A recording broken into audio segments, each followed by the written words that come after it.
Hello, brothers. Welcome back to the That Time I Got Reincarnated as a Slime light novel summary series here on AniMonolith.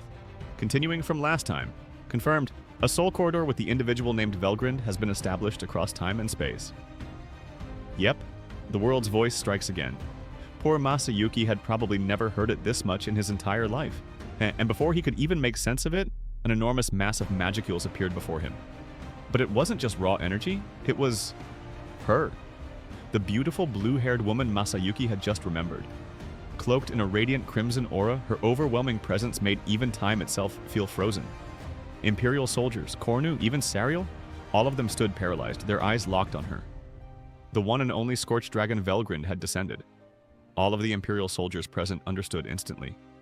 The person before them was the most powerful being who had protected the Empire for so long. It had been reported that she was currently engaged in battle with Veldora, but that did not seem to be the case. And what did she do? She didn't unleash a blast, didn't roar with fury. Instead, she stepped right up to Masayuki, gazed into his eyes with trembling tears, and whispered, "I've been searching for you, Rudra. Always longing to see you." Then she gently held his face and kissed him, right there, on the battlefield.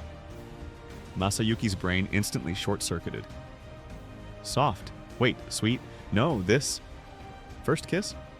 Her casual shirt and jeans only made her beauty hit harder, radiating a cool, mature charm. Masayuki wanted to scream at the heavens. On the one hand, hey, getting kissed by a gorgeous woman is awesome. On the other hand, she totally has the wrong guy. I'm not Rudra. But how do you explain that while locked in a passionate kiss in front of your soldiers, your enemies, and literally everyone else on the battlefield? Answer: you don't. So Masayuki froze. His thoughts spiraled. Okay, calm down. Keep it cool. We're in the middle of a war. People are watching. And holy crap, her chest is right up against me. Focus, focus. It was hopeless. He resigned himself to fate. Fine, I'm gonna die anyway. At least I get to go out kissing a beauty. I'll take it. And with that, he decided to just enjoy it. Which, of course, only made the misunderstanding around him worse. His Majesty is so refined. What a privilege to witness such unwavering love. Velgrynd-sama, the guardian dragon of the Empire, is like a maiden in love. Yes, now the Empire will be safe forever. Not a single person doubted it. To the entire army, it was clear as day. Their emperor had finally been reunited with his eternal love, Velgrynd. Masayuki wanted to scream at the top of his lungs. What love? What marriage? I've never even had a girlfriend. But Velgrynd still hadn't let go of him. His first kiss had turned into a hostage situation. And just when Masayuki thought his lungs would give out, salvation came from the unlikeliest person, Cornu. Velgrynd, don't be ridiculous. You're supposed to be under Michael-sama's control. Why are you standing in my way? To Cornu, Velgrynd was nothing more than a pawn, a beast tamed by Michael. He had no idea that she had already been freed. His angry shout cut across the battlefield, and for a moment Masayuki felt like he had been rescued. But then Cornu went and said it. "That man you're holding, strangle him to death." The world froze. Masayuki's blood ran cold. Velgrynd's eyes narrowed, her voice trembling with rage. "Did you just tell me to kill this man?" That was it. He had touched her reverse scale. Cornu, too blind to notice the danger, puffed himself up and shouted again. "Don't make me repeat myself. I outrank you. Just obey my orders." And with that, he signed his own death warrant. You're going to die. It was a merciless blow. The newly reborn Velgrynd was much stronger than before. With her sophisticated magic power manipulation, she burned Cornu cleanly to the ground. Far from fighting back, Cornu disappeared from the world without leaving room for a single retort. What was even more terrifying was that Velgrynd's attack even spanned time and space. This was the true essence of the space-time continuous attack that made full use of Velgrynd's newly acquired Dimension Leap ability. Cornu's main body in the other world was instantly wiped out before even being allowed to feel the threat. The Empire's terrifying executioner was gone in a flash. Velgrynd spat to the ground, eyes still cold. "I let you off once, but you're even more foolish than I thought. I'd almost forgotten my grudge against Feldway, but maybe I was too lenient." Then she turned her gaze, not to Masayuki, but to Sariel, or rather Kronoa, the girl trapped inside Sariel's body. Masayuki panicked, blurting out, Hey, maybe leave her alone? She's not someone you can just mess with."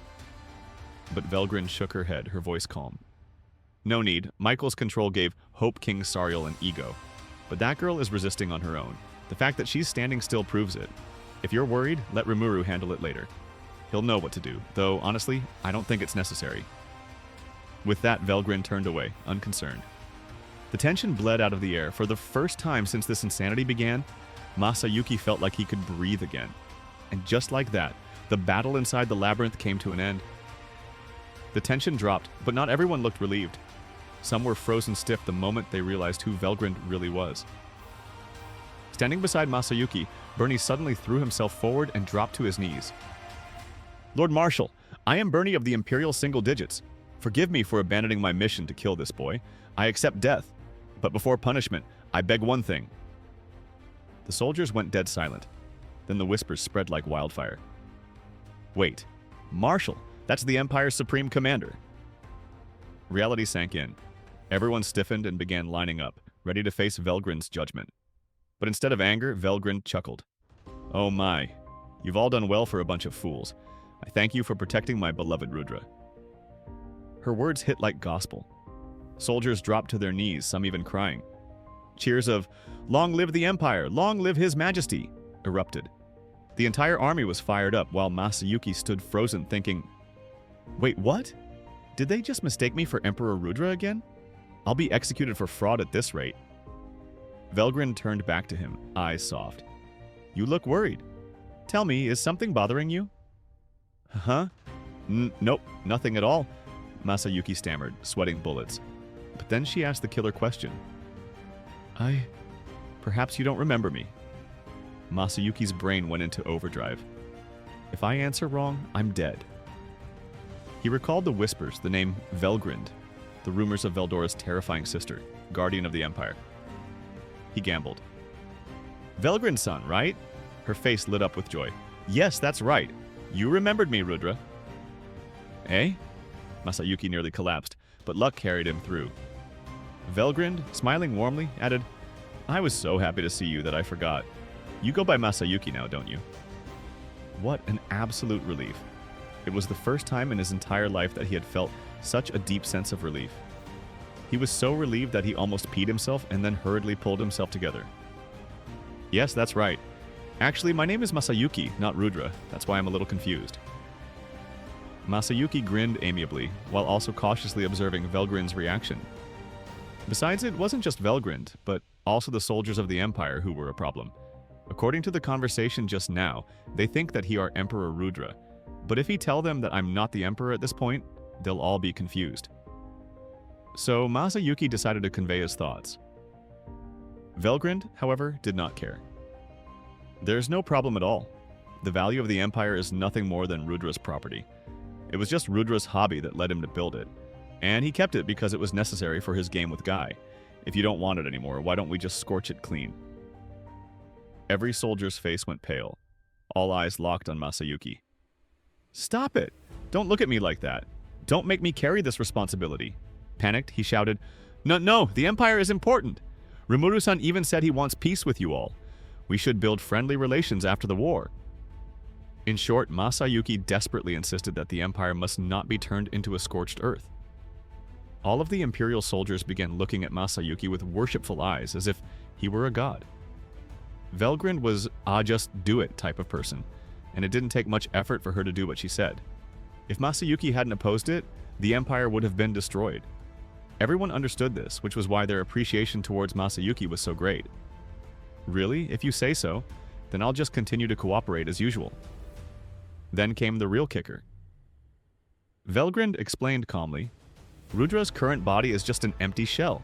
His true soul rests within you, Masayuki. Even if you don't remember, you are Rudra. That's why I love you. And I'll make you love me too. Masayuki's mind exploded. What?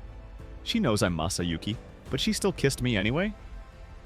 And just as he was trying to recover, Calgurio and the others declared, Then we must make Masayuki-sama the true emperor. Masayuki. Huh? The officers began scheming openly. Bloodline doesn't matter. Nobility? Velgrynd will handle it. Army? Calgurio's got it. Resistance? Useless. They failed, the Empire would burn anyway. When Calgurio set the course and Bernie raised the issue, it was Minutes who offered the solution. The soldiers present were all willing to support the plan to the best of their ability. And just like that, before Masayuki had a chance to interject, the plan moved forward step by step. The decision was already made. Masayuki's protests didn't matter. Good luck, Your Majesty. Masayuki could only stand there pale-faced, realizing the truth. I don't even have the right to refuse, do I? And so, the legendary tale of Masayuki, the cowardly blonde side character, took a turn even he could never have imagined. And that, my friends, marks the end of Recap. Thanks for watching, and see you next time on AniMonolith.